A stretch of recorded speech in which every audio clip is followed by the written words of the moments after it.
Rishi Sunak, the UK Prime Minister, in his tiny trousers, is as bent as a 9-bob note. There is a serious conflict of interest here, and nobody is saying anything. When are you going to stand up and fight? Well, yeah, Rishi Sunak is facing fresh Infosys scrutiny. Well, Infosys is Daddy's company, yes. Akshata Murty, Rishi Sunak's wife's company. Yeah, well, I say wife's company because she's got shares in it, you see. Not just shares, she's also got, well, she owns part of the company. Now, it wasn't that long ago, Rishi Sunak was being scrutinised via Sky News because Infosys was still operating in Russia, even though there was UK sanctions on Russia. Yeah, Rishi Sunak, who obviously benefits from the monies that his wife gains, I don't know what it is now, but it used to run 15 million just in dividend payments alone every year. Well, he does benefit. He managed to build a nice new swimming pool. He managed to redirect electricity just to heat it. And I'm sure he's swimming in it. And besides, he's married to Akshata Murty. So yes, of course, he's benefiting. So there's obviously a conflict of interest. And now we've got this one. And let's not forget about Cora Kids as well. Akshata Murty's company. And after the Chancellor of the Exchequer, Jeremy Hunt, announced his plan for the child care, well, Akshata Murty and Rishi Sunak held a meeting with Cora Kids the same day. Is there a conflict of interest here? I don't know what a conflict of interest is. There clearly is a conflict of interest. It's just so frustrating that people are not saying anything or doing anything, and they're just, why is he still there? He shouldn't have been there in the first place. So he shouldn't have even been, a Chancellor of the Exchequer himself. No. The man is corrupt. Well, anyway, let's get back on point, shall we? Since a minister, is accused of giving VIP access. You remember the VIP PPE lanes, which basically led to Michelle Mone and PPE MedPro squandering £200 million of taxpayers' money for PPE. That was useless, during the pandemic. That kind of corruption. Now, Rishi Sunak is facing fresh scrutiny over the government's relationship with the IT firm Infosys. Well, why has it ever been a question? Question's over. That's bollocks. It's clear as day. He has a conflict of interest. He's married to the woman who owns a part of Infosys. Plus, she has shares.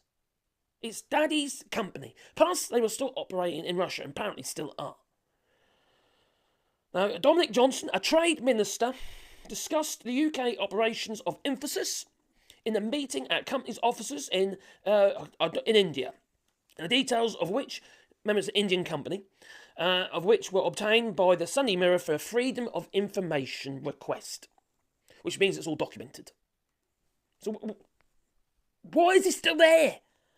Now, Sunak's wife, Akshata Murty, has a 0.91% stake, valued at around £500 million, in her father's Indian IT business, and received dividends of over £13 million in the last financial year, helping to make Sunak reputedly the UK's wealthiest ever Prime Minister.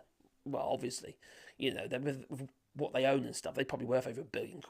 We don't actually know their worth. No, because Rishi Sunak, when he actually came clean, he came clean with all his income, how much he earns and stuff like that. There was a whole load that was not mentioned because it was hidden within another company that's in the United States. Not a hedge fund, I can't remember what it's called now, but it's an investment company, basically investing his money, which he doesn't apparently know where it's being invested. So it's a bit of a, how to put it, a bit dodgy.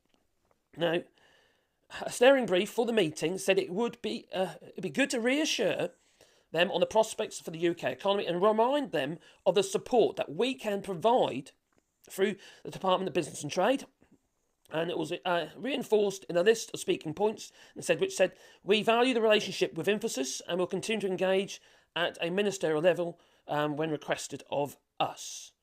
Now, it also says here that we will do everything we can to increase Infosys' influence in the UK, its presence, its operations in the United Kingdom. Obviously, this is a form of lobbying, clearly, but it's been pushed by the actual trend. For God's sake. By a minister themselves. It sounds a bit like Michael Gove, wouldn't you say? Regarding the PPE contracts and MedPro. Oh, well, the Shadow Paymaster General Jonathan Ashworth told the Sunday Mirror after the Tories handed billions in taxpayers' cash to cronies for Duff PPE, such as PPE MedPro, the public will wonder why an outfit so personally close, this is his in-laws, they're his parents, mummy and daddy-in-law, you know? For God's sake. Why did we let this stuff happen? He shouldn't have been anywhere near it. And I've been saying this for years. And the first time, I did a video. I said, I'm going to do a video about him. Yeah. And somebody in the comments warned me, oh, you shouldn't do anything about Rishi Sunak. His family's really powerful, you know. And crikey, they weren't wrong. So anyway, now it's all in the air anyway. There's nothing they can do about it anyway. So, it's frustrating. It is frustrating. Anyway, tell me what you think. Please leave it in the comments down below. I am reading the comments still. I can't always reply because obviously I'm very, very busy. I'm very, very busy with our rewilding project, actually. If you want to be a part of that, where we're planting 1,000 trees on 2 hectares of land, there is a GoFundMe link down below. And basically you can buy a tree. And, 20 quid or something like that, you know. And we'll plant a tree on your behalf. But also I'll make a sign to go with the tree. And it can be in, I don't know, just your name or memory of a loved one. Or maybe it's a phrase you like or something. And, or even a pet. So we will make a sign to go with your tree. And technically it becomes your tree, you see. So we're quite busy with that. But also, if you just want to support the channel itself, there's Patreon, or you can buy a cup of coffee, or even memberships, and all the links to that are down below. Anyway, it's time for me to go. Yeah, and just facepalm, you know. Oh, for God's sake. Stand up and fight. Oh, yeah, it's Penny Wardon. Yeah. Yeah. Pitchforks, yeah.